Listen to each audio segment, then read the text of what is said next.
Hello everyone, welcome to বংবেটস।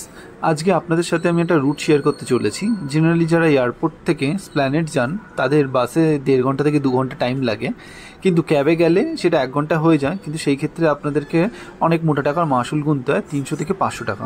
তো সেই ক্ষেত্রে আমি একটা মেট্রো রুটে আপনাদেরকে ইনফরমেশন দেবো, যেটা আপনি 40 টাকাতে আপনি 45 মিনিটের মধ্যে পৌঁছে যেতে পারবেন। সেটার ব্যাপারেই আপনি বলতে চলেছি, দেখতে থাকুন ভিডিওটি। এই হচ্ছে slip. Wow, great. P2 yellow line এস নোয়াপাড়া। এখন টাইম 1:10। তো নেক্সট P2 আছে 1:16-তে। আমি রাজারহাটে থাকি। রাজারহাট থেকে স্প্ল্যানেট আমার যেতে অলমোস্ট 2 আওয়ার্স লাগে। তো সেই জন্য আজকে আমরা চেক করবো রাজারহাট থেকে যদি আমরা মেট্রোতে যাই স্প্ল্যানেট কী প্রসেসে যাব। তো আমি রাজারহাট থেকে এয়ারপোর্ট চলে এসেছি। এয়ারপোর্টে এখানে আমি এই মুহূর্তে দাঁড়িয়ে রয়েছি। আমার ইয়েলো লাইনে আমাকে মেট্রো নিতে হবে, যেটা নোয়াপাড়া যাবে। নোয়াপাড়া থেকে আমাকে আবার মেট্রো চেঞ্জ করে ব্লু লাইনে আমাকে স্প্ল্যানেট যেতে হবে। তো আমার টোটাল 40 রুপিস পড়েছে এখনও অবধি। নোয়াপাড়ার আমার ট্রেন দেখাচ্ছে 1:16-তে আসবে। আর ঘড়ির কাটায় ওখানে দেখতে পাচ্ছেন আপনারা 1:14 বাজে। তো এখন দেখছি, আর অবশ্যই ওই যে দূরে দেখতে পাচ্ছেন মেট্রো এসে গেছে আমার। তো এই মেট্রোতে করেই আজকে আমি যাব স্প্ল্যানেট। তো দুবার চেঞ্জ করতে হবে। এয়ারপোর্ট টু স্প্ল্যানেট কতক্ষণে পৌঁছাই সেটাই দেখার। ট্রেন আমার রয়েছে 1:16। যখন স্প্ল্যানেটে পৌঁছাবো কটার টাইম সেটা দেখব।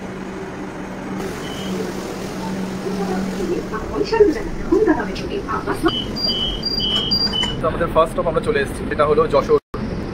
যশোর রোডের পর নেক্সট স্টপ থাকবে দমদম ক্যান্টনমেন্ট, আর দমদম ক্যান্টনমেন্টের পর আমাদের ডেস্টিনেশন নোয়াপাড়া। তো আমরা এখন চলে এসেছি যশোর রোড।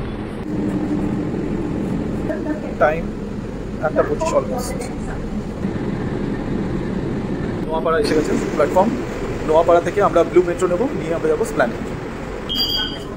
তো আমরা নোয়াপাড়া নেমে গেলাম। এখন 1:30টাও বাজেনি, 15 মিনিটেরও কম সময় আমরা নোয়াপাড়া চলে এসেছি।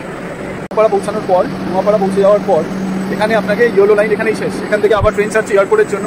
যদি স্প্ল্যানেট যেতে হয় তার জন্য আপনাকে লাইন চেঞ্জ করতে এই স্টেজ দিয়ে নিচে আসতে হবে। এখান থেকে এসে আপনাকে প্ল্যাটফর্ম চেঞ্জ করতে হবে। প্ল্যাটফর্ম চেঞ্জ করে আপনাদেরকে ব্লু লাইন নিতে হবে।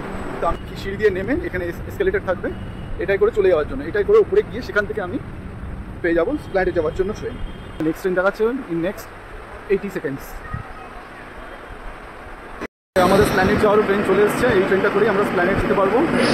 টাইম এখন 1:35। তো এটা হচ্ছে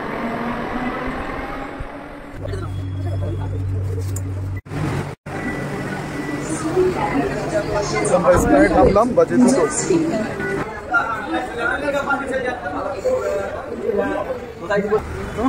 চলে এসেছি আইকনিক মেট্রোর কাছে, 2:05। আমাদের অ্যাকচুয়ালি টাইম লাগলো এয়ারপোর্ট টু স্প্ল্যানেট 45 মিনিটস মেট্রোতে। আপনারাও এই রুটটা ফলো করতে পারেন যদি এয়ারপোর্ট থেকে আপনারা স্প্ল্যানেট আসতে পারেন। আজকে এতটাই, বাই বাই।